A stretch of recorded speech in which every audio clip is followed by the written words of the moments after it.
यहाँ पर एक क्वेश्चन है, what is the mole fraction. हम जानते हैं मोल फ्रैक्शन को हम किससे, एक्स से प्रदर्शित करते हैं, यानी डिमॉन्स्ट्रेट करते हैं, डिनोट करते हैं, ऑफ द सोल्यूट। यानी हमसे जो है सोल्यूट का मोल फ्रैक्शन पूछा जा रहा है और हम जानते हैं सोल्यूट को हम बी से प्रदर्शित करते हैं, डिनोट करते हैं, और सॉल्वेंट को यानी सोल्यूट जिसमें घुला होता है विलायक, इसको जो है हम ए से डिनोट करते हैं। सोल्यूट हमारा विलय है जिसको घोला जाता है, और सॉल्वेंट जिसमें सोल्यूट घुलता है।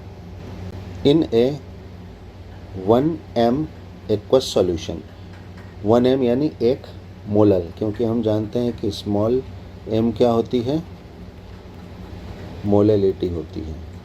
ठीक है, यानी कि सॉल्यूट का यानी विलय का किसमें, एक्वस यानी पानी के सॉल्वेंट में, है ना। यानी सॉल्यूट को घुलने वाला यहाँ क्या है, पानी है, वाटर है, इसका सॉल्यूशन है और वो कितना है, 1 मोलल है।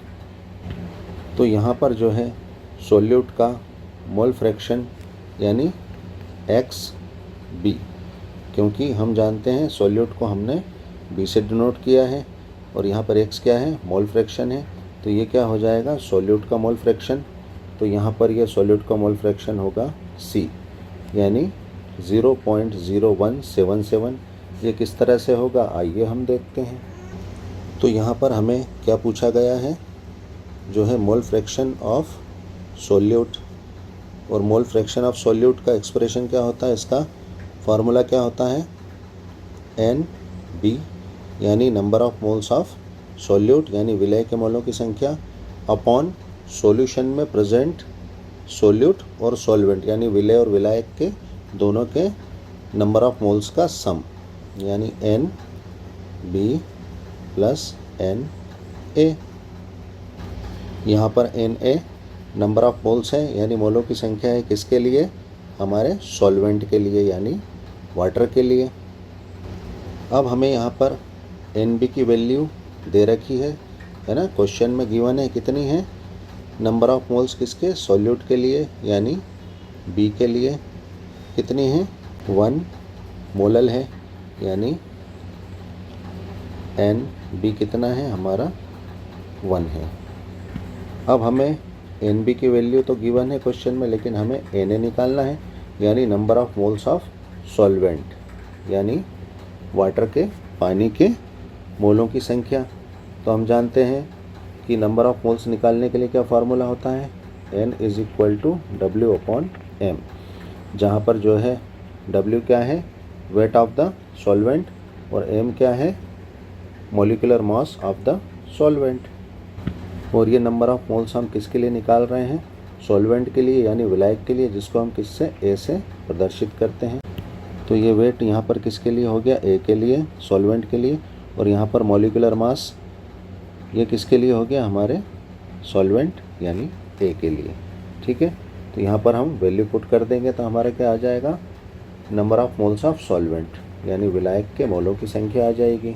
अब यहाँ पर अगर हम देखें तो सॉल्वेंट के लिए किसी भी तरह की वैल्यू यहाँ पर क्वेश्चन में कहीं पर भी हमें दे नहीं रखी है, लेकिन हम इतना जानते हैं कि यहाँ पर जो सॉल्यूशन है वो क्या है, 1 मोलल है, और हम जानते हैं कोई भी सॉल्यूशन 1 मोलल होता है तो उसकी डेफिनेशन क्या होती है कि नंबर ऑफ मोल्स किसके, सॉल्यूट के, number of moles of the solute dissolved in 1 kg solvent, 1 kg यानी 1000 ग्राम।